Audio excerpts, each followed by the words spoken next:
आज है 13 जुलाई और शुरुआत करते हैं ईरान की न्यूज़ से। अभी जो अमेरिका ने ईरान के ऊपर तीसरे राउंड का अटैक शुरू कर दिया है, इसमें बताया जा रहा है कि ईरानियन नेवी के डिफेंस ऑफिसर जिनका नाम है हामिद रजा, वो शहीद हो गए हैं। दोस्तों, ये हमले अभी भी जारी हैं अमेरिका के और बताया ये जा रहा है कि जितने भी स्टेट ऑफ हॉर्मुज से सटे हुए इलाके हैं ईरान के, उस पर अभी भी अटैक कर रहा है अमेरिका। सेंटकॉम की तरफ से एक रिपोर्ट आ गई है। सेंटकॉम ने कहा है कि ईरान दावा कर रहा है कि स्ट्रेट ऑफ हॉर्मुज पर उसका कब्जा है, लेकिन हम ये क्लियर करना चाहते हैं कि स्ट्रेट ऑफ हॉर्मुज पर किसी का कब्जा नहीं है। स्ट्रेट ऑफ हॉर्मुज एक फ्री वाटर है, मतलब वहां से कोई भी विदाउट फीस क्रॉस कर सकता है, लेकिन ईरान का कहना है कि ये फ्री वाटर नहीं है, इस पर हमारा कब्जा है और जो भी हमारी परमिशन के बगैर यहाँ से क्रॉस करने की कोशिश करेगा तो उसका भी वही हाल होगा जो पहले शिप्स का हुआ है कि वो अभी नाकारा स्ट्रेट ऑफ हॉर्मुज में खड़ी हुई है।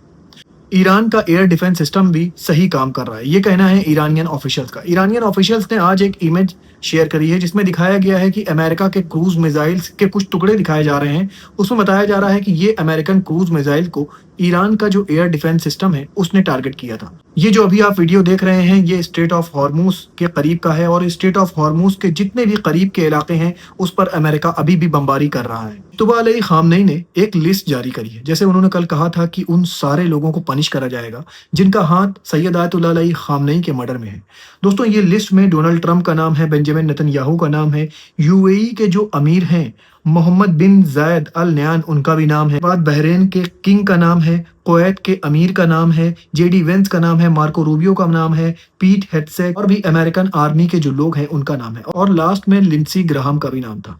तो आज जैसे मैंने आपको बताया था लिंडसी ग्राहम की नेचुरल डेथ हो गई थी, हार्ट प्रॉब्लम कुछ उनको हो गई थी जिसकी वजह से उनकी सडन डेथ हो गई। तो आज ये पोस्ट करते हुए ईरान ने लिंडसी ग्राहम की फोटो पर क्रॉस लगा दिया है और ये लिखा है कि इन सब में से एक खत्म हो गया है। ये पोस्ट किया है ईरान की स्टेट मीडिया ने। कल लिंडसी ग्राहम यूक्रेन में थे और उन्होंने यूक्रेन से कहा था कि हम रशिया के ऊपर कुछ नए सैंक्शंस लगाने वाले हैं। इसके बाद यूक्रेन के जो प्रेसिडेंट हैं ज़ेलेंस्की, उनको अपनी ड्रोन फैसिलिटीज़ के पास लेकर गए थे और दोस्तों बताया जाता है जैसे ही लिंडसी ग्राहम यहाँ से निकलते हैं तो उस ड्रोन फैक्ट्री को 6 मिसाइल से निशाना बनाया जाता है। बताया ये गया था कि रशिया ने बैलिस्टिक मिसाइल से इन ड्रोन फैक्ट्रीज को निशाना बनाया और ये जो ड्रोन फैक्ट्री जहाँ पर आप लिंडसी ग्राहम को देख रहे हैं, कल यहाँ पर लिंडसी ग्राहम मौजूद थे, ड्रोन फैक्ट्री को पूरी तरह से रशिया तबाह कर देता है। आज ईरान ने अमेरिका का जवाब देते हुए गल्फ में जितने भी अमेरिका के बेसेस हैं उन पर अटैक किया, जैसे कुवैत पर अटैक किया, बहरीन पर अटैक किया, कतर पर अटैक किया, जितने भी जहां जहां भी उसके बेसेस हैं मिडिल ईस्ट में वहां वहां अटैक किया। दोस्तों, कुवैत से ये न्यूज़ निकलकर सामने आ रही है कि कुवैत की जो ऑयल ड्रिलिंग प्लेटफॉर्म है उस पर भी अटैक किया है, जो कि एक कंट्री का इंफ्रास्ट्रक्चर माना जाता है, उस पर भी हमला किया है, जिसमें बताया जा रहा है कि 1 लोगों के घायल होने की खबर है। तो कतर पर भी ईरान ने हमला किया, जिसमें बताया जा रहा है कतर का जो एयर डिफेंस सिस्टम है वो एक्टिवेट हो जाता है। उसके बाद जो इंटरसेप्टर मिसाइल के टुकड़े होते हैं वो वहां पर सिविलियन के ऊपर गिरते हैं, जिसमें बताया जा रहा है कि 1 औरत और 2 बच्चों के घायल होने की खबर है। दोस्तों, अब मैं खबर आपको रशिया और यूक्रेन की बता दूं। दोस्तों, रशिया लगातार अब अपने हैवी मिसाइल से अटैक कर रहा है यूक्रेन के ऊपर। दोस्तों, यूक्रेन के ओडेसा रीजन में एक शिप आ रही थी जिसमें बताया जा रहा था कि बहुत से वेपन्स थे यूक्रेन के लिए, उसको निशाना बनाया और रशिया ने एक इमेज शेयर करी है जिसमें दिखाया गया है कि ब्लैक सी के करीब ये इसको टारगेट करा गया और इस शिप को पूरी तरह से तबाह कर दिया गया जिसमें वेपन्स थे जो यूक्रेन के लिए आ रहे थे।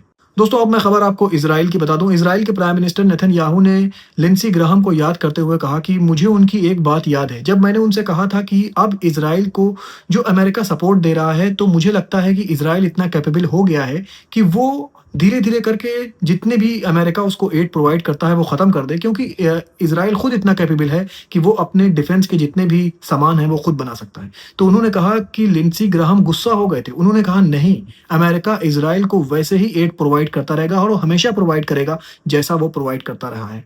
दोस्तों, नेतन्याहू ये कहते कहते उनकी आंखें नम हो गई और उन्होंने कहा कि लिंडसी ग्राहम वाकई हमारे एक बहुत अच्छे एलायज थे जिनकी आज डेथ हो गई। अब मैं खबर आपको फीफा वर्ल्ड कप की बता दूं। आज अर्जेंटीना और स्विट्जरलैंड के बीच में मैच था जिसमें अर्जेंटीना ने स्विट्जरलैंड को 3-1 से हरा दिया। क्वार्टर फाइनल के ये मुकाबले कंप्लीट हो चुके हैं और जो टीमें सेमीफाइनल में पहुंच गई हैं उनके नाम हैं अर्जेंटीना, इंग्लैंड, फ्रांस और स्पेन। अर्जेंटीना स्विट्जरलैंड को हराकर सेमीफाइनल में पहुंचा है, इंग्लैंड नॉर्वे को हराकर पहुंचा है, फ्रांस मोरक्को को हरा के पहुंचा है, स्पेन बेल्जियम को हराकर पहुंचा है। गोल्डन बूट की रेस में मेसी और कैलियन मैपे दोनों बराबरी पर चल रहे हैं, दोनों ने 8-8 गोल करे हैं।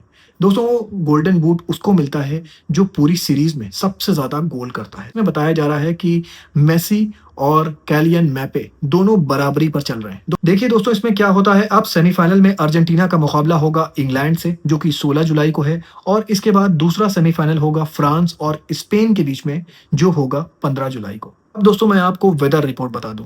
बावी नाम का जो सुपर टाइफून था वो धीरे धीरे करके अब कमजोर पड़ता जा रहा है। वो अब सुपर टाइफून से उसकी कैटेगरी को घटाकर अब उसको ट्रॉपिकल स्टॉर्म का नाम दिया जा रहा है और बताया ये जा रहा है कि अब ये टाइफून की जो हवाएं हैं वो बहुत ज्यादा कमजोर पड़ गई हैं, लेकिन हैवी रेनफॉल और फ्लडिंग और लैंडस्लाइड्स का खतरा अभी भी बरकरार है चाइना के कुछ इलाकों में। दोस्तों बताया जा रहा है चाइना से 28 लाख लोगों को इवैक्यूएट करा दिया गया है। ताइवान से जो रिपोर्ट आ रही है उसमें बताया जा रहा है 134 लोग इस तूफान की वजह से घायल हुए हैं और बताया ये जा रहा है कि ये जो फ्रांस की जितना बड़ा टाइफून चला था अब ये हो सकता है कि 1-2 दिन के अंदर ही डिसिपेट हो सकता है, मतलब कि खत्म हो सकता है। दोस्तों ऐसे ही खबरें लेकर मैं आपके पास आता रहूंगा। अपना बहुत ख्याल रखिए और मुझे भी अपनी दुआओं में याद रखिए।